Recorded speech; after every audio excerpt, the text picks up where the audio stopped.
ما يكفيش باش تكون جمعيه كبيره او مريول، لون مريول باش تنجم تلعب معناها بشكل مرتاح. دو سيزون دو سويت ما نعرفوش ليكيب تطيح لاخر لحظه. كي تبدا ثم على الاقل 4 انديه عندها قاعده جماهيريه كبيره تلعب على النزول لاخر لحظه عادي. راهو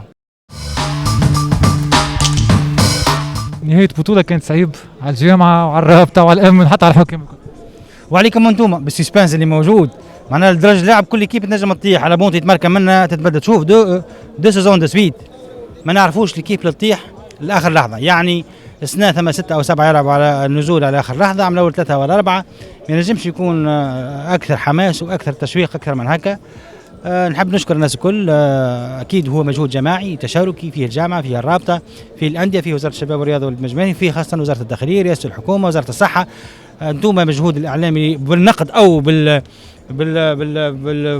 بالاشاده ببعض الاشياء. دونك الانسان يتفاعل التفاعل الايجابي مع كل ما هو معناها موضوعي وتحسه صادق.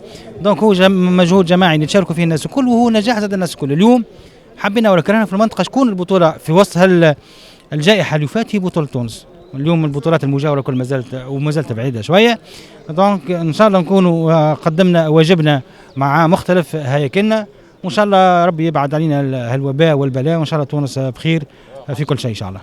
علاش وصلنا للتشنج هذا في الجوله الاخيره؟ واش لازم نعملوا؟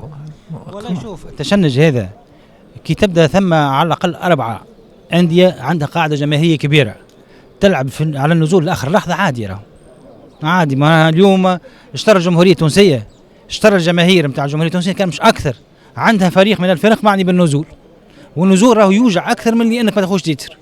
دونك عادي اليوم باش تلقى فرق بقاعده جماهيريه كبيره تلعب سي شانس على ديرنيير سكوند. دونك الناس خايفه من الطياح، الناس ما هيش تتصورش من الجماهير الرياضيه باش تكون موضوعيه تقول لك لا والله فريقي يستاهل باش يطلع خليه يتيح. نو، بالنسبه له هو فريق لازم ما يتيحش. حاضر ماهوش حاضر ما يفهمكش. دونك هل القاعده الجماهيريه كبيره نتاع عديد الفرق اللي تلعب على النزول الاخر لا اكيد باش تعمل شويه تشنج. اخر سؤال سي بديع، انت راضي نسبه الرضا تاعك عن نهايه البطوله هذه؟ هو رضا نبقى ديما رضا نسبي، اللي عنده رضا مطلق ما يقدمش. ولكن افروا الواحد تو يقيم. في تقديري انا عديد الاشياء الايجابيه من بينها انه قدرنا باش ننظموا البطوله واش نكملوها 90 الى 95% في نظري انا الشخصي. حتى الكلاسمون معقول. ثم ظاهره جديده انه الفرق الصغيره اللي عندها قاعده جماهيريه صغيره ولا تتميز. اليوم رجيش عملت موسم ممتاز ب 10 و 11,000 ساكن. اليوم سليمان ب 40 او 50 او 60,000 ساكن في المرتبه الرابعه، هذا مزوج جايين من الاماتور. اليوم بن قردان في مرتبه ثالثه 100,000 ساكن اول مره في تاريخها.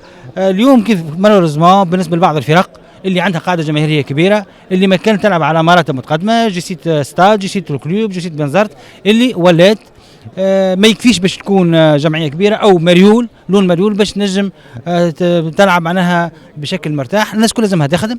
كل فريق تجيه، حتى في العالم مش كان في تونس، كل فريق تجيه ظروف صعيبه، يمر بمراحل ماهيش خارقه العاده ويحاول يتدارك. واحنا متاكدين ان الفرق هذوما كسوا اللي يطاحوا ولا اللي يلعبوا على النزول في ساعه من نجموا يتداركوا، في ساعه من نجموا نشوفوهم بصولاتهم وجولاتهم المعتاده والاعتياديه ويشرفونا في مستوى وطني في مستوى اقليمي ان شاء الله. وان شاء الله حظ موفق للجميع.